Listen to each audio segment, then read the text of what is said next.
সাম্প্রতিক সময়ে সামাজিক মাধ্যমে সান্ডা এবং সান্ডার বিরিয়ানি নিয়ে ব্যাপক আলোচনা শুরু হয়েছে।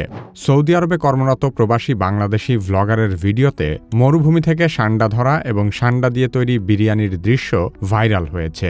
সান্ডা আসলে কি, আরবরা সান্ডা খায় কেন, সে সম্পর্কে আলোচনা করা হবে কি কেন কিভাবে এই পর্বে।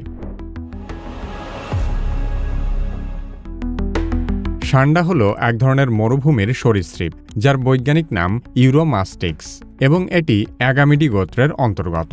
আরবি ভাষায় এদেরকে দব বলা হয়। এদের গায়ের রং সাধারণত মাটির মতো, এর ফলে এরা সহজে বালুর মাঝে মিশে যেতে পারে। কিন্তু এদের সবচেয়ে আলাদা বৈশিষ্ট্য হল মোটা কাঁটাযুক্ত লেজ। এই লেজ তারা শত্রুর হাত থেকে আত্মরক্ষার জন্য ব্যবহার করে। সান্ডা মূলত কাঁটাযুক্ত লেজওয়ালা টিকটিকি বা স্পাইনি টেইলড লিজার্ড নামে পরিচিত। সান্ডা উত্তর আফ্রিকা, মধ্যপ্রাচ্য এবং ভারতের শুষ্ক ও আধা শুষ্ক অঞ্চলে বাস করে। বিশেষ করে সৌদি আরবের মরুভূমি এদের সবচেয়ে বড় প্রাকৃতিক আবাসস্থল।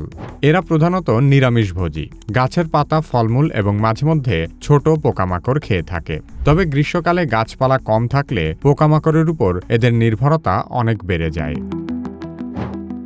আরব অঞ্চলে বিশেষ করে মরুভূমির বেদুইনরা সান্ডার সহজলভ্যতা এবং ঐতিহ্যগত খাদ্যাভ্যাসের কারণেই টিকটিকি জাতীয় এই প্রাণীটি খেয়ে থাকে। প্রাচীনকালে মরুভূমিতে খাবারের যোগান খুব কম থাকায় যা কিছু পাওয়া যেত মরুভূমির বাসিন্দারা তা দিয়েই জীবন চালাত। তাছাড়া সান্ডার মাংস প্রোটিন সমৃদ্ধ এবং কম চর্বিযুক্ত, যা মরুভূমির কঠিন পরিবেশে শক্তি সরবরাহের জন্য বেশ উপযোগী। তবে প্রধানত মরুভূমিতে অন্যান্য খাদ্যের সীমিত প্রাপ্যতার কারণেই সান্ডা একটি সহজলভ্য খাদ্য উৎস হিসেবে বিবেচিত হতো।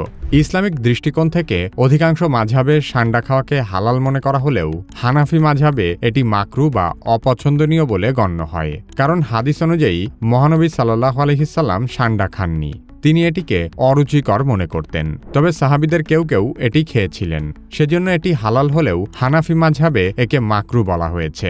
ভারতীয় উপমহাদেশে সান্ডার মাংস এবং তেল ঐতিহ্যগতভাবে লোকজ চিকিৎসায় ব্যবহৃত হয়ে আসছে।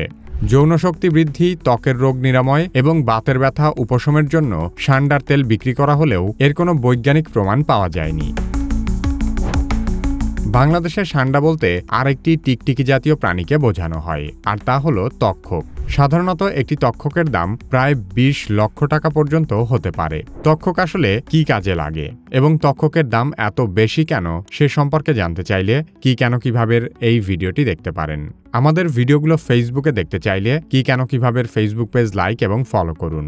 পরবর্তী ভিডিও আপলোড হওয়ার সাথে সাথে দেখতে চাইলে কি কেন কিভাবে সাবস্ক্রাইব করে বেল আইকনটিতে ক্লিক করুন।